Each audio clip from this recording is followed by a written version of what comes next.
Good afternoon. I'm joined today by Professor Stephen Powis, National Medical Director of NHS England. The average number of new cases each day is now 22,524 compared to 22,398 a week ago. There are now 14,196 COVID patients in hospitals across the UK compared to 12,406 a week ago. 1,219 patients are now in mechanical ventilation beds compared to 1,142 a week ago. And sadly, another 595 deaths within 28 days of a positive test were reported yesterday. The 7-day average daily number of deaths each day in the UK within 28 days of a positive test by date reported is now 375. Up from 295 a week ago.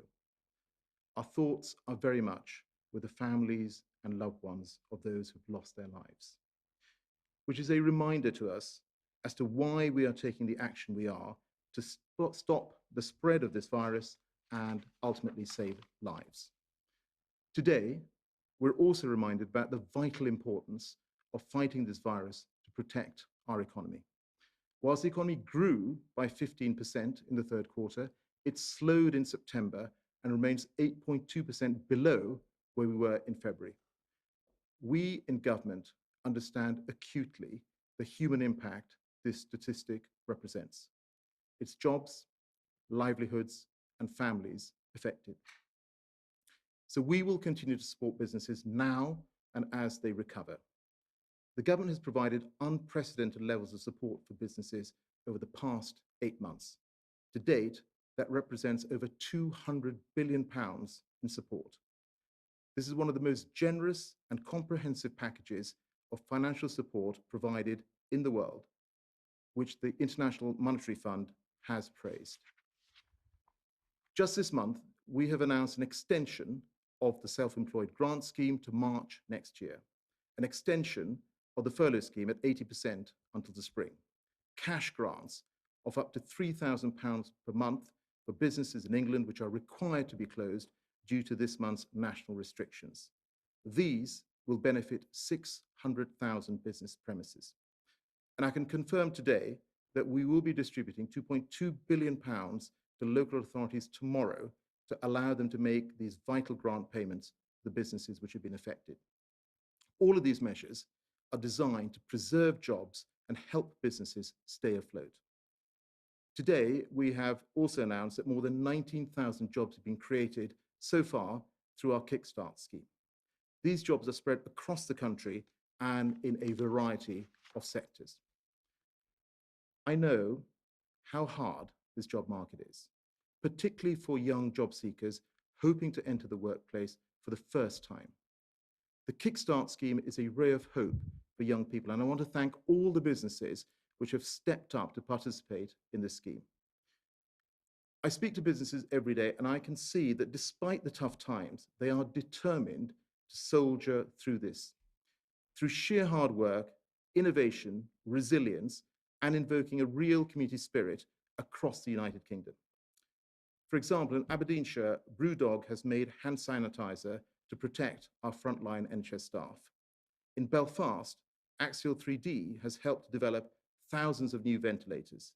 In Surrey, Carousel Lights have adapted their manufacturing processes to produce sneeze screens for GP surgeries, pharmacies, and care homes. In Caerphilly, Transcend Packaging has converted production lines to create PPE, almost doubling their workforce in just 4 months.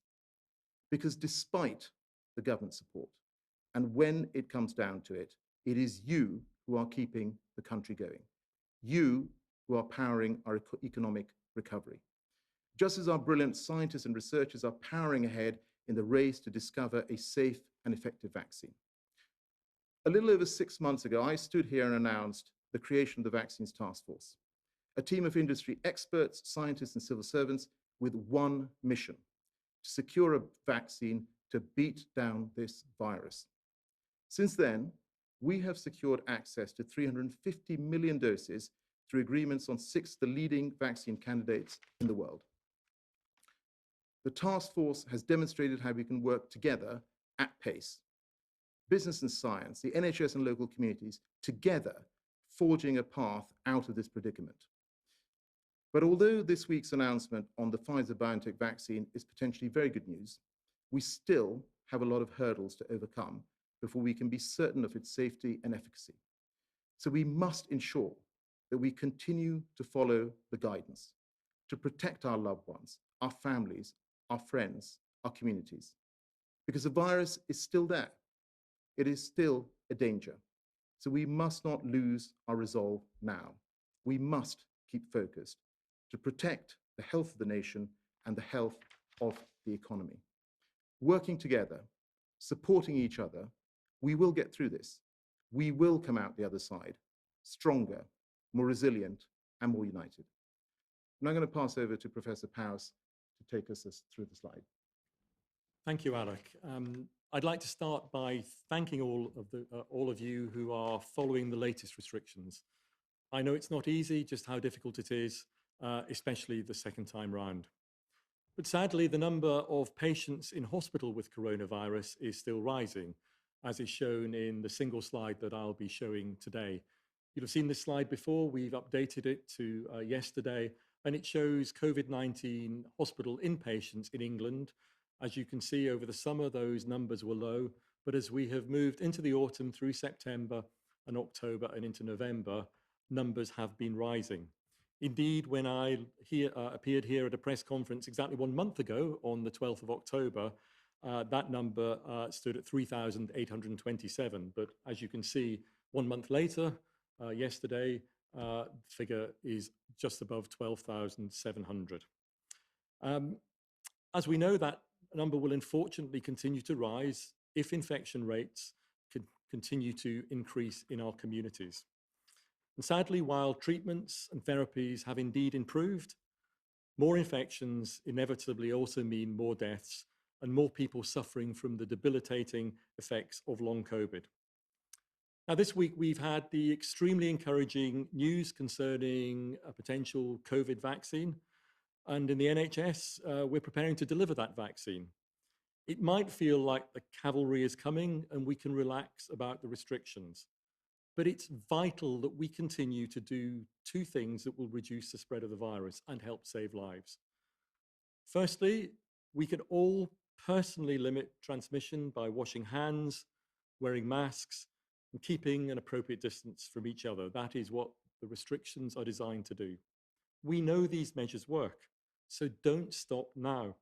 Keep going, because frankly, every time you wash your hands, you keep your distance, you wear a mask, you could be preventing passing the virus to a loved one, to a neighbor, or to someone you work with.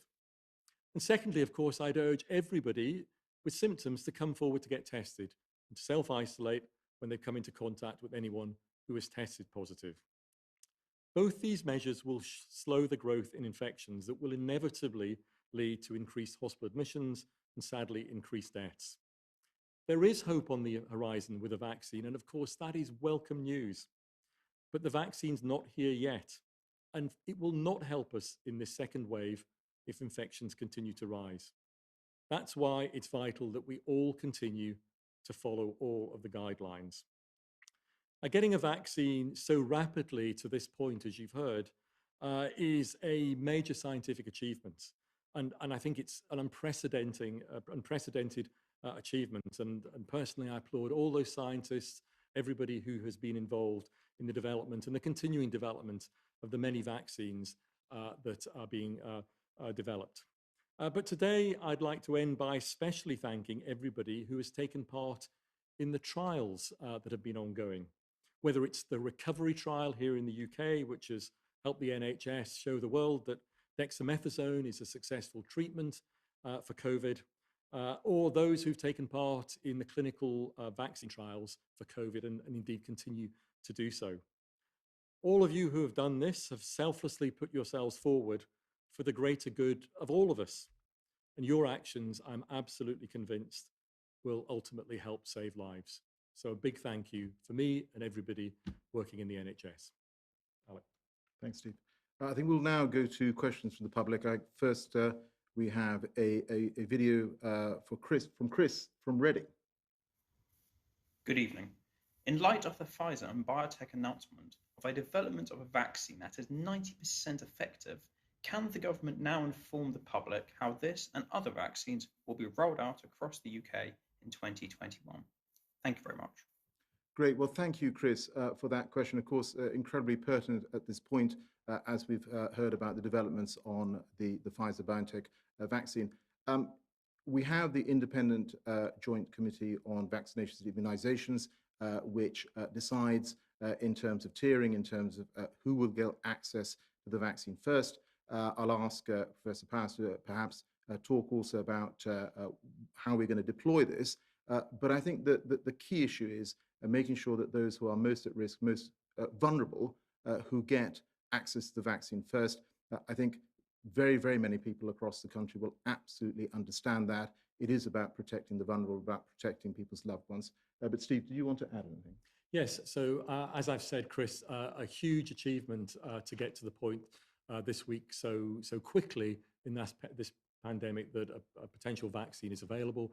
Clearly, we need to see the data from the clinical trials, the usual regulatory mechanisms that are gone through for any new drug or new treatment will be gone through once they are available. And then it will be the task to deploy that vaccine. So, of course, in the NHS, we have been working incredibly hard to prepare ourselves for this. We are very good at vaccine programs. We undertake flu vaccination every winter.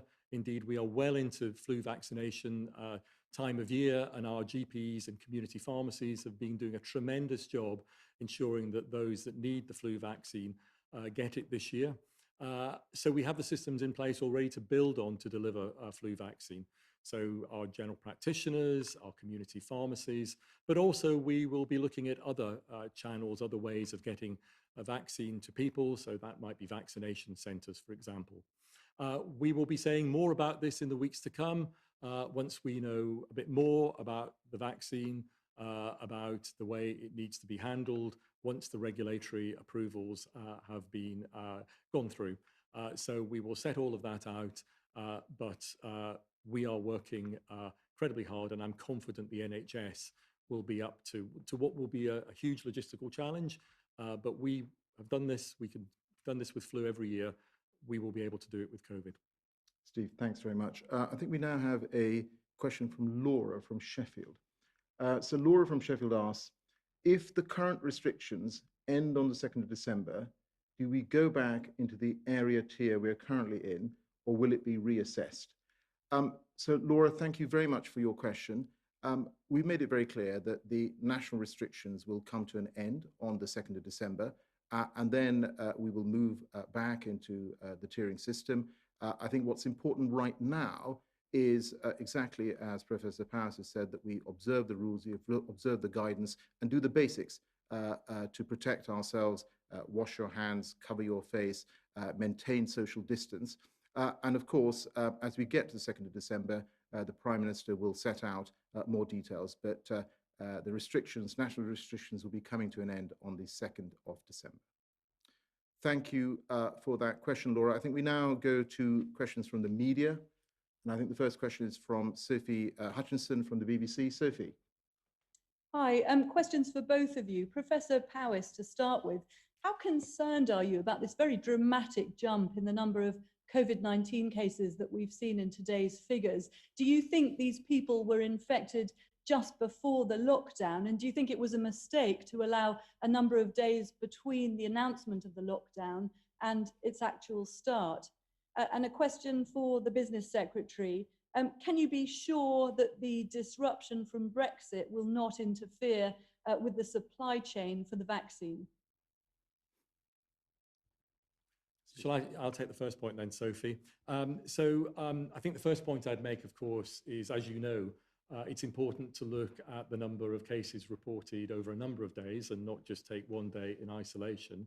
And as you've heard earlier, the 7-day rolling average is just above 22,000. So important not to focus just on a single day because of the way test and trace works. The second thing, of course, there is other data to look at. The Office for National Statistics has been looking at COVID infections in a segment of the population every week. It will report again, I'm sure, tomorrow. And the REACT study, which is a similar study from Imperial College, has been doing the same. So I think, again, don't look at a single day and don't look at a single data set. Those data sets in particular are going to be very important because they're not affected by some of the things around test and trace, around who comes forward. The ONS and the REACT data sets look at people essentially randomly selected throughout the population. But it's clear that infection rates have been going up, as I've shown you, and what's really important is to get those infection rates down. That's what will reduce deaths, it's what will reduce the pressure on hospitals, and it's what will prevent the long-term effects of COVID, such as long COVID. So the real key thing about the data is to emphasize the importance of all of us complying with the restrictions, driving the R below 1 and getting those infection rates down again. Sophie, to your question on our future relationship with the EU, as you know, those talks are continuing. As the Prime Minister said, there is a deal to be done. But I think it's also important to emphasize is that whatever form of deal we end up with the European Union, there are going to be changes for businesses. And I have been writing, my department has been writing on a weekly basis to hundreds of thousands of businesses, making them aware of individual areas where they're going to have a look and see whether they're ready for the end of transition. So that may be in terms of custom clearances, it may be how they're looking to employ people who are currently working in the European Union, issues around work permits, if they're going to go and work in the European Union. All of these issues, I think businesses, of course, will want to address. And we've been holding webinars on a sector basis with businesses, very many thousands of businesses signing up for those, working with business representative organizations so they can cascade information down to the millions of members they have, and also proactively as a department, and indeed across government, contacting and talking to businesses who need to get ready. And I want to thank all the businesses, the very many businesses across our country who are making every effort to make sure that they're ready for transition. And of course, we will continue to work with you, we will continue to support you, and make sure that post-transition, we are also ready for the opportunities that will come. Thank you very much for that questions, Sophie. We now move to Dan Hewitt at ITV. Dan. Thank you. A question, first of all, to the Business Secretary. On the day, we again learned the scale of the economic costs being caused by this pandemic. A number of your own Conservative MPs are very concerned on what's going on inside number 10 following the resignation of Lee Kane, the PM's Director of Communications. Tory MP Sir Roger Gale says it's extraordinary and unacceptable that Downing Street should allow itself to be distracted by internal squabbles. What is your message to him and other concerned MPs? And a question, if I may, to Professor Powys. Do you regret stopping routine surgery too early in the first wave and resuming it too late? And will you apologise to those hundreds of thousands of people who are still waiting for treatment? Dan, thank you for that question. I'll take the first one. So I can tell you that all of us in government are focused on one thing, which is protecting lives and protecting livelihoods. And I've set out some of the measures that we've taken in terms of extending the furlough scheme, protecting millions of jobs, extending the self-employment scheme, and that again, protecting so far 2.6 million jobs through that, and indeed all the grants and other support that we have provided.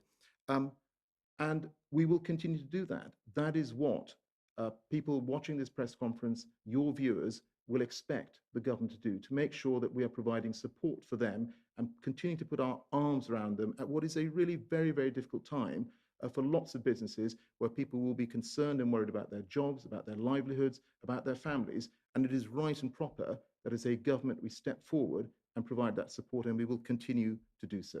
Steve, do you want to take the second question? Yes, thank you, Dan. So of course, back in March, we were at the very start of this pandemic.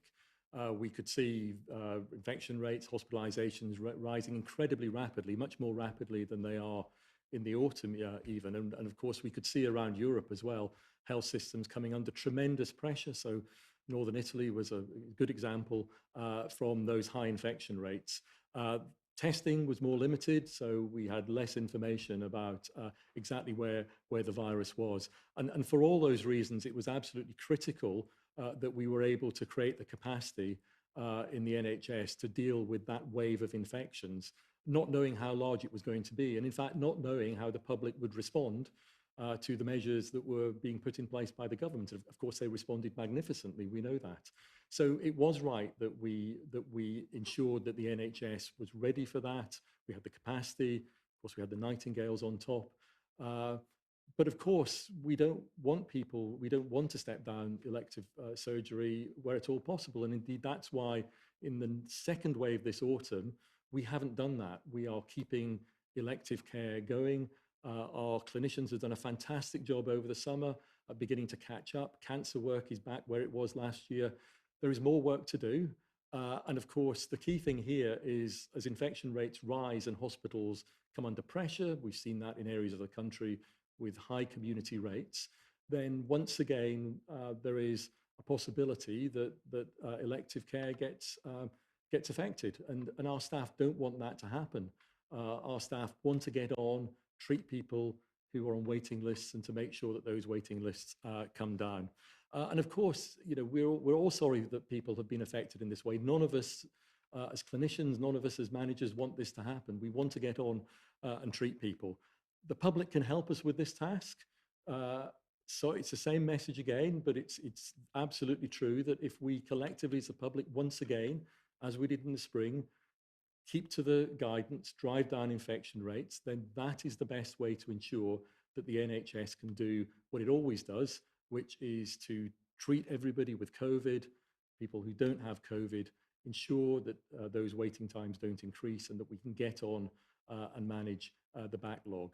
There isn't a clinician in the land that doesn't want to do that.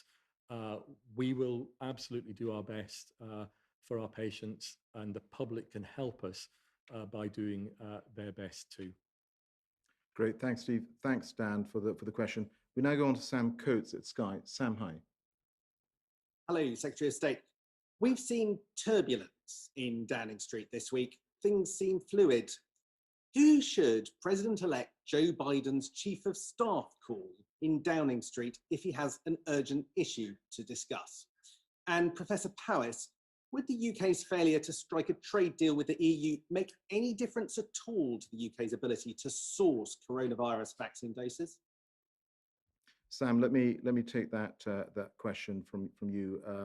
So the first thing I'd say to you is that, as you know, the Prime Minister has had a very positive call with President-elect Biden, and he's congratulated him, of course, congratulated the Vice President-elect, who, with her background and also the fact that she will be the first female Vice President of America, of course, has achieved something really quite historic. And the Prime Minister's talked about all the range of areas where we are able to work with the US, where we have our special relationships. One of those, of course, is climate, where the Biden team has said that they will rejoin the Paris Agreement. In terms of the focus of this government, as I've said to Dan Hewitt at ITV, our focus is singular. Our focus is on protecting lives and livelihoods, and we will continue to do that because that is what your viewers expect of us. Steve. Yeah, so on the EU exit question, the NHS, of course, has been preparing for EU exit for some time, and we will continue to make sure that we are prepared for various changes. On the issue of procurement of vaccine, the Secretary of State of government have been handling the procurement issue, so I might pass that back on the procurement issue. But as I've said earlier, our job in the NHS is to be ready to deploy the vaccine and frankly get it into people's arms. And do that as quickly as we can, and that's what our focus is on at the moment. Yeah. So I think, Sam, just on procurement, to say that I think in really very fast pace, the Vaccines Task Force has secured 350 million vaccines across 6 of the most promising vaccine candidates. You've seen, as I said, the news that's come out about Pfizer-BioNTech, and of course, let's see what happens with the rest of the vaccine portfolio. We've got AstraZeneca, the Oxford AstraZeneca vaccine as well, which is in phase 3 trials. But we have some cautious hope now. But But I think, as Professor Paris has said, is that we all still need to do the basics, which is observe the rules and the guidance. Thank you very much, Sam, for your question. We now go to Jane Merrick at the Eye. Jane, hi. Hello, thank you. First of all, to the Secretary of State, today a new study by the London School of Hygiene and Tropical Medicine shows increasing public concern about a vaccine, partly due to misinformation campaigns by anti-vaxxers. 54% of people say they would definitely have a vaccine, and this has fallen from 60%. Do you accept that the government has a problem with its pandemic communication strategy, which is perhaps exemplified by the disarray inside Downing Street? And secondly, to Professor Powis, the REACT study today by Imperial shows that prevalence is still very high in the Northwest at the start of November. And of course, the Northwest were the places that had tier 3 from the middle of October. Do you think this shows that the tiering system wasn't enough to press down on those infections? Thank you. Jane, thank you very much for that. So can I just say that, of course, it's been a very long 8 months since the start of this pandemic, and it's a global pandemic. It's something that's faced every single government across the world. And of course, as I said, our focus has been to get support to individuals, support to businesses, and we've done that. And you've seen, as a result of the work we've done in communicating this, we've made sure that lots and lots of businesses across the country have taken up that support. And in terms of vaccines, of course, I think it's very good news that we have around 300,000 people now participating in these trials. We will continue to communicate with people on the issue of vaccines. And then I think, as Professor Powers said, we will in due course set out the plan for deployment itself. So I think it's of course important that we continue to get the messages out, but I do think to this point we have managed to do that. Was there anything, Steve, you want to add? On the question of tiering, so I'm confident that the tier system had an effect on the transmission of the virus and the number of infections in the community. And I'm sure that tier 3 had a greater effect than tier 1, that had a greater effect than tier 1. Of course, it's important to remember that tier 3 had a number of different ways in which that could be applied. But if you look in Liverpool, for example, I can certainly say from the NHS point of view, we are beginning to see some of the effects of tier 3, and we're beginning to see that the number of patients, for instance, in Liverpool University hospitals with COVID is now less than it was a week ago. We will not see the benefit to the NHS in terms of patients in hospital of the national restrictions that were put in place last Thursday until into next week, because there is a 2-week lag between people getting infected, developing symptoms, and getting admitted to hospital. But some of the effects that we're seeing in Merseyside at the moment will have been the result of tier 3. But it's important that we don't just plateau at a high level.